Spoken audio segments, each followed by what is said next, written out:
जो 2 सीटों का एक डिसीजन हुआ है। एक आज हमारा साथी है अनुसूचित जाति समाज से अनिल कुमार, वो आज उसको कैबिनेट मंत्री की शपथ शायद आज दिलाई जा रही है। और 2 व्यक्ति जो हमारे 2 सीटें जो मिली हैं बागपत और बिजनौर, वहां पर एक हमारा गुर्जर समाज का, एक जाट समाज के हमारे पार्टी के जो वरिष्ठ नेता उनको मौका दिया गया है। और एक MLC की सीट भी शायद मथुरा से, हमको मथुरा के हमारे कार्यकर्ता हैं, बड़े वरिष्ठ कार्यकर्ता हैं। तो पार्टी अध्यक्ष ने जो सोच समझ के निर्णय लिया है पार्टी के हक में, निश्चित रूप से समझ नहीं पाता, जो हालात उन्होंने स्टडी किए, जैसा उन्होंने उचित समझा, उस निर्णय के हिसाब से मैं कहूँगा आने वाले दिनों में हो सकता है और भी कुछ चीज़ें हों जो पार्टी अध्यक्ष के और बीजेपी के बीच में डिसाइड हुई हैं। तो पूरी की पूरी पार्टी जयंत चौधरी जी जो निर्णय लिया है उस निर्णय के साथ है।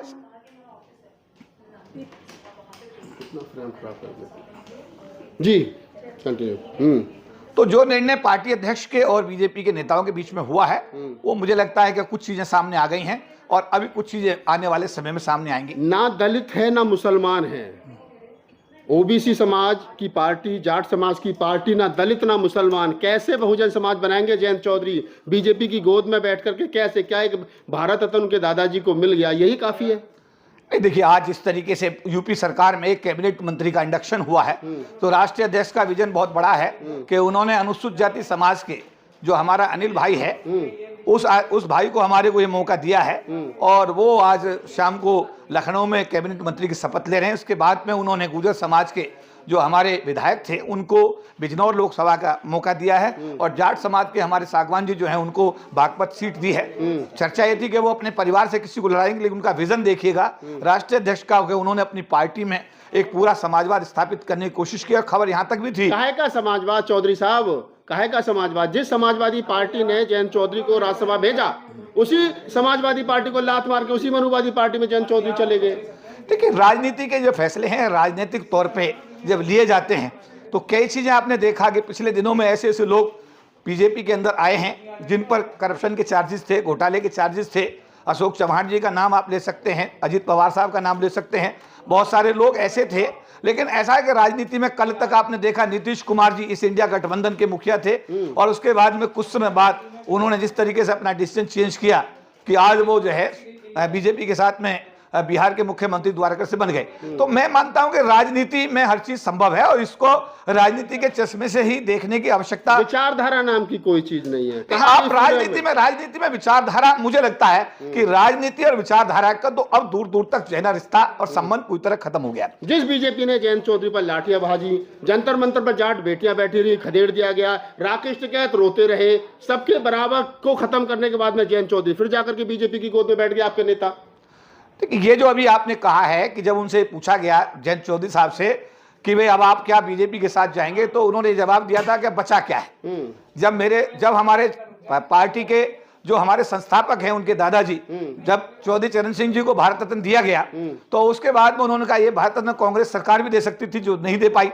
लेकिन इसके बाद में पार्टी में चिंतन मंथन हुआ और मंथन होने के बाद में प्रधानमंत्री जी का इस बात के धन्यवाद हुआ कि उन्होंने चौधरी चरण सिंह जी शख्सियत को भारत रत्न देने का निर्णय लिया।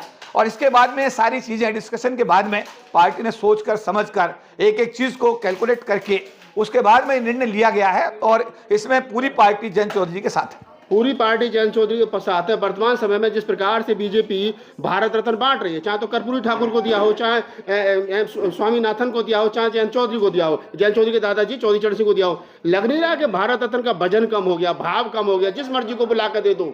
देखिए, डॉक्टर अम्बेडकर ने एक बड़ा खूबसूरत इस देश के अंदर संविधान में प्रावधान किया है अभिव्यक्ति की आजादी। आप पत्रकार हैं, अपनी बात को अपने तरीके से रख सकते हैं और रखना भी चाहिए, लेकिन इसके दूसरे शब्दों में यह भी कहा जा सकता है कि पहली सरकार है विश्व की जिसने एक विश्व की, यानी भारत की तो नहीं, मैं कह रहा हूं कि पहली सरकार बन गई जिसने एक ही साल के अंदर इतने लोगों को उसमें ओबीसी समाज के। चुनाव आ रहा है 2024 का, इसलिए दे दिया, पिछले साल तो नहीं दिया किसी को।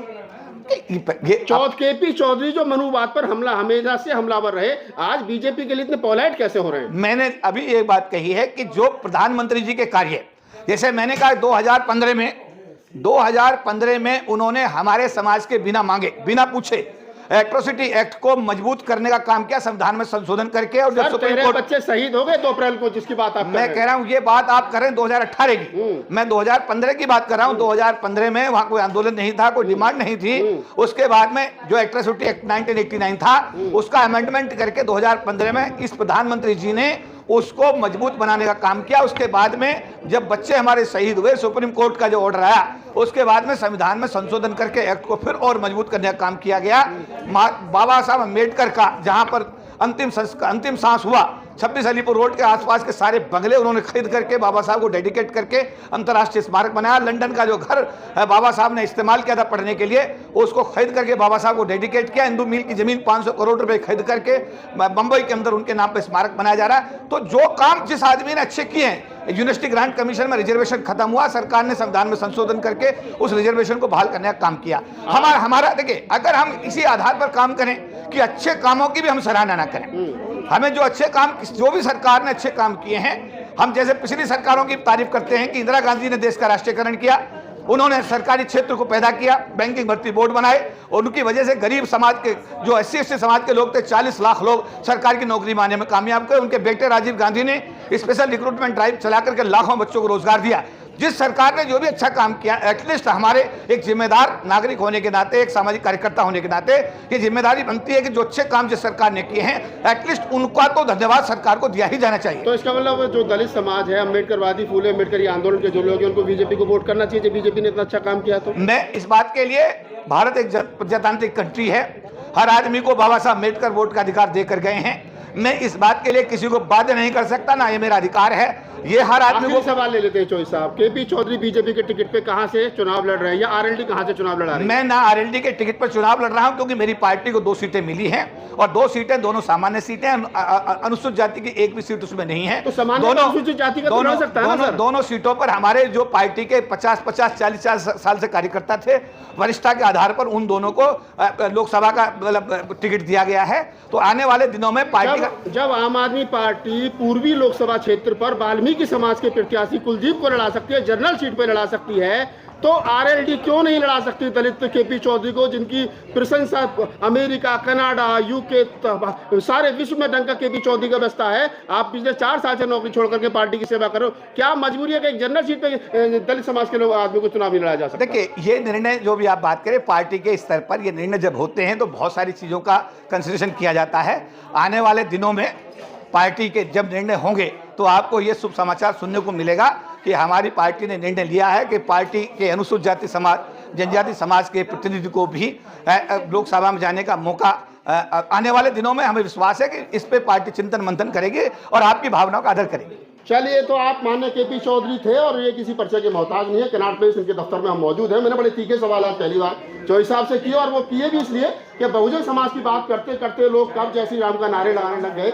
वही जयंत चौधरी जिनकी कमर पर लाठियां पड़ी, वही जयंत राकेश टिकैत जो रोते हुए, जिनको योगी की पुलिस ने और मोदी की पुलिस ने यहाँ से हड़काया, और वही जाट बेटियां जो रोती रही। आज तमाम आंसुओं का बदला ये हुआ कि एक भारत रत्न मिला और जयंत चौधरी का विलय बीजेपी में हो गया और जय श्री राम का नारा लगा। उन्हीं की पार्टी के राष्ट्रीय महासचिव केपी चौधरी हमारे साथ थे, जो दलित समाज की जाटव जाति से आते। तो मैंने उनसे पूछा कि आप केपी चौधरी साहब कहाँ हैं, किस प्रकार हैं। लेकिन चौधरी साहब ने जिस प्रकार से कहा कि राजनीति में ना कोई परमानेंट दोस्त होता, ना कोई परमानेंट दुश्मन होता, ना कोई विचारधारा होती है, वक्त के हिसाब से चीजें जो है वो तय की जाती है। इस पूरी बातचीत के बारे में आपकी क्या प्रतिक्रिया है, कमेंट सेक्शन में जाकर के हमें बताइए, और अगर आपका कोई सवाल है तो हमें लिख लीजिए rahulnagpal@gmail.com पर। धन्यवाद।